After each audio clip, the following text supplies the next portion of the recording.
What is up, guys, and welcome back to the channel. If you guys are new here, my name is Gavin and this is the Old School Crew, which I'm sure some of you guys that will be watching this video are new because this is the first video of us working on our new daily driver, which is my 1999 OBS.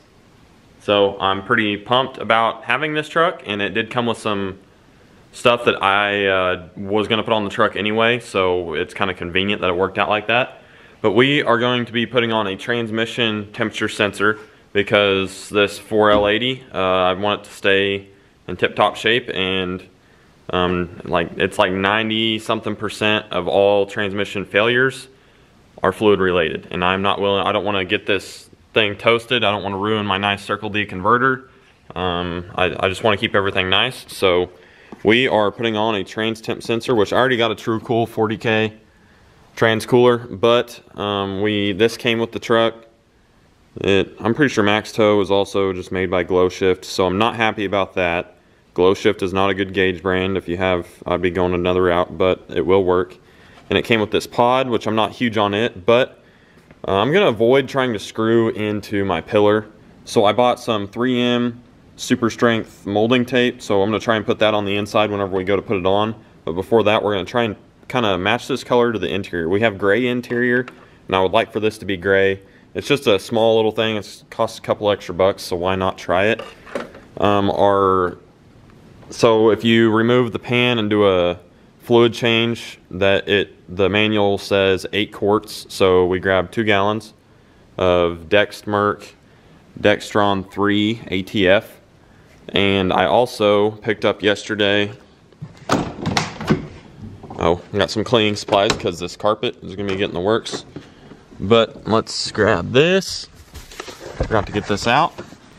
We got a filter and a good gasket. So the whole reason technically there's a service port where you're going to be installing this, so you don't have to drop the pan. But my pan has a cork gasket, and those are absolute trash, and it is leaking from there. And that's, as far as I have seen, that's the only leak on the truck. So I want to take care of that. So I went and bought one of these from Napa, and it came with a filter. So we're going to do a filter and the gasket and get that all tidied up and taken care of, so we can have a leak-free trans pan.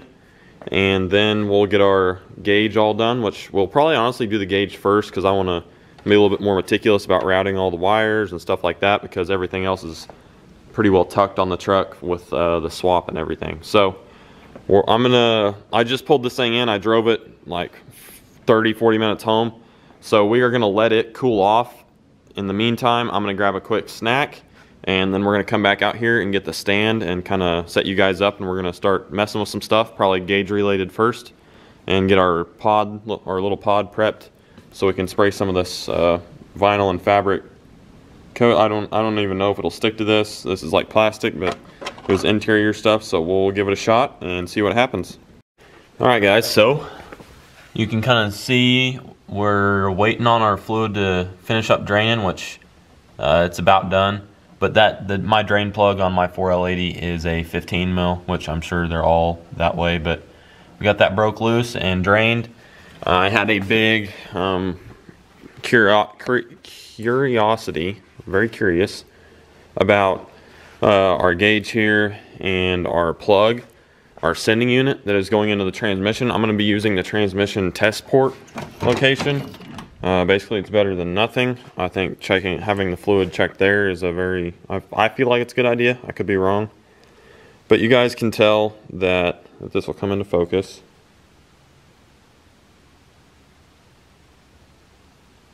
Maybe not. Who knows? Yeah, it's gonna focus. So this piece right here, on a 4L60, you need the short and stubby version.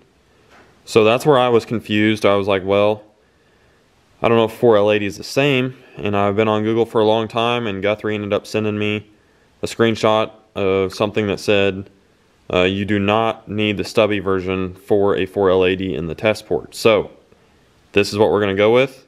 We're gonna use this in the side, but we're gonna drop our pan first and get that the mating surface cleaned up, and let that kind of leak out. What is with this thing today? There we go.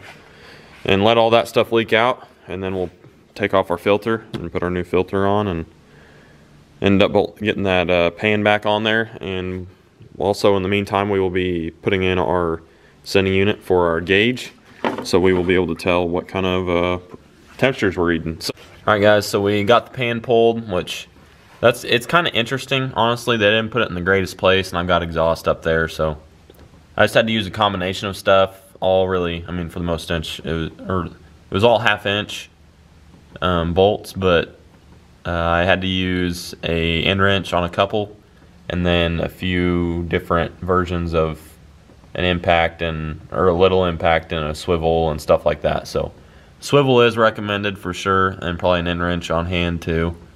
But I'm gonna let this drip and kind of do its thing, and I'm gonna grab some dinner, and then we will come back out, swap this filter out, and put our new pan gasket on and throw that back on and refill it, and kind of tidy up our temp sensor and get that all straightened away.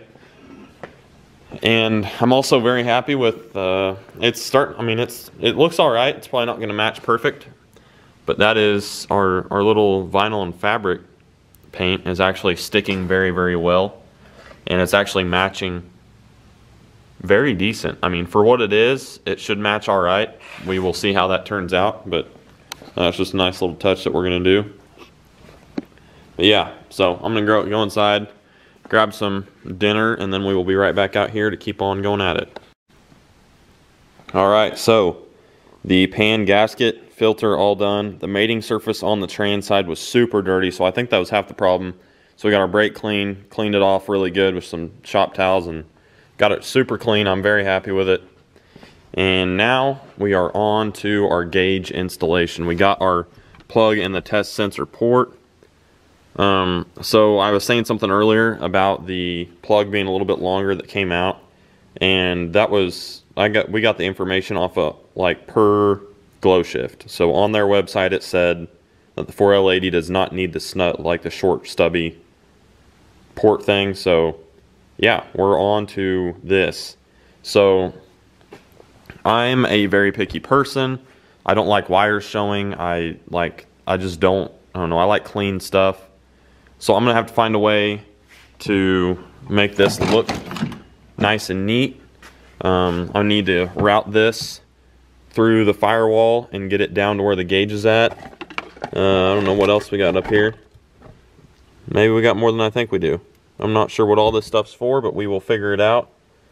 But this is the first priority to get down to the I don't know, the sending unit part. So we're gonna figure out where this goes through best, and we'll show you guys what we do, and we'll probably get some zip ties to attach it to the transmission loom, but we'll see. So we'll be right back. All right guys, I finally got the gauge routed, and I drilled the hole in the pillar back behind here so the wires could come through. I fed everything through. This glow shift makes all this stuff that says max toe on here, but they make the gauge and they make this pod. Now, with that being said, it doesn't fit very good, obviously. Glow shift doesn't make very quality stuff. Eventually, I'm quite honestly probably just going to have an Edge CTS3 on here instead, and kind of can monitor a couple different things. But for now, this should do just fine. I hate how it looks just because it just doesn't fit very well. And coming from as a diesel guy, you just don't buy glow shift. And if this wouldn't have came with the truck, it would not be on here. So next up is wiring in power and all that. That's why I have the headlight switch assembly out, because I assume one of them has to go into there. And yeah, there's a couple different ones. There's something for a ground, ignition power, constant power, and then dimmer. So quite honestly, we're probably just going to figure that out in the morning. I'm probably going to undo these bolts for the seat, because I'm going to be detailing the crap out of this thing tomorrow. But this is the main part that I want to get done today. I wanted to get it mounted, everything routed, and then tomorrow we will wire it up. Next up, we're going to go fill up the trans fluid and make sure everything's good to go there. Alright guys, it is about midnight out here, so I'm going to finish up. But I pulled the seats out of the truck and I went ahead and vacuumed everything out because there was tons of crap in here. I moved the subs and put them on top of the seat so I can get the carpet back there tomorrow. But we are taking the extractor to this thing really heavy tomorrow. We're gonna get after it as much as we can. Hopefully what I've got will work. If I need stronger solution, I will have to wait till probably Sunday to do it, because I'll go pick up some stronger stuff. But I'm very excited to hit this carpet and see what I can get out.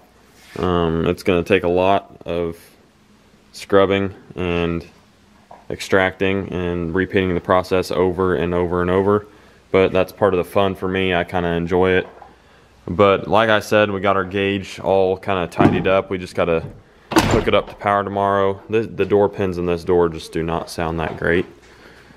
And we're going to top off the rest of our trans fluid tomorrow. And that's going to do it for tonight. So I will see you guys in the morning. Yeah.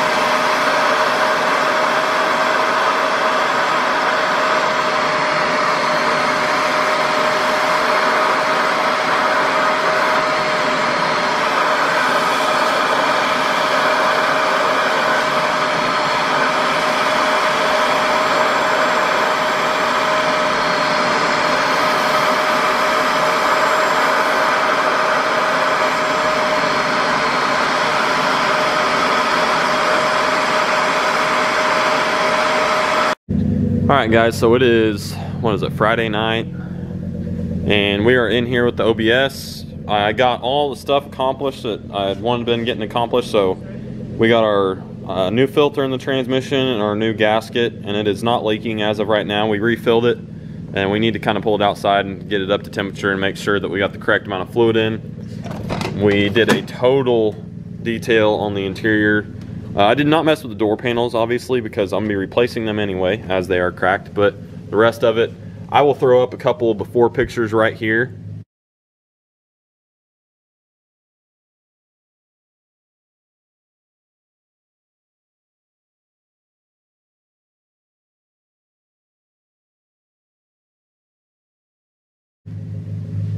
And this is what came of it. It looks absolutely phenomenal. Thanks to Colton and Logan kind of helping me get some of this stuff done. Colton helped me extract it, and Logan ended up finishing it up for me. There's a nice little hack on the carpet that we did, but the seats came out really nice. They didn't even look bad until I started extracting them. Then I've got another 50-50 picture of those that turned out pretty nuts. I'll show you guys the other side with the extended cab door open, but it doesn't smell very bad. I mean, it didn't smell before, but I mean, it smelled like an just old truck.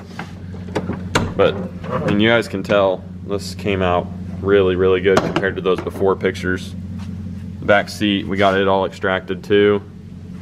We got the sub fixed, and we actually reset, or had Nathan messed with the amp and got it set correctly. And all the seats really came out well. The carpet looks awesome. There was so much red dirt in there, it was ridiculous. I cleaned up the dash a little bit, even though technically it would need replaced somehow, but I'm gonna leave that alone. Oh, and Colton made me realize that it's not official yet, so we got a sticker on there. Turned out really, that's actually super straight too. Colton did good on that. You're welcome. But he started peeling off the tent on this side and got a good majority of it off.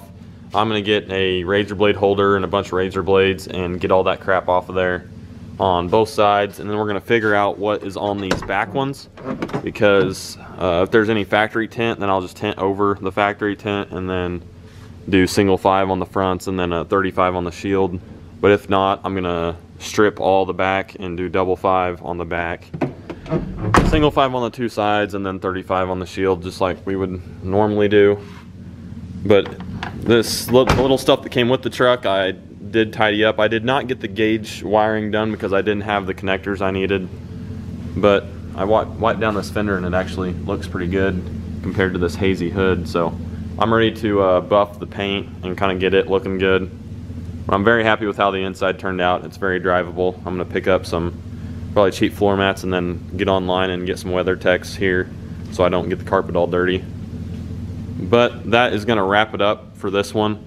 Just kind of a, I don't know, first weekend with the OBS and what all we messed with it. So now it's ready to just drive. We got the interior looking right, and I'm gonna get some stuff ordered for it. We need some LED headlights and stuff just for drivability things, and maybe some WeatherTech so I don't get the carpet all dirty like I had said. But besides that, we're gonna basically leave it, and we do need to put upper ball joints in it, so I'll probably be ordering those soon. But I'm gonna try and get a Roops Bigfoot Mark 2 or 3, can't remember which one it is, ordered, and then we'll get the paint looking good. So that is gonna do it for this one. So until next time, we'll be right here on the Old School Crew for another one. Like and subscribe. Yeah, don't forget to do that. Keep kicking it old school, guys. We'll see you. Bye.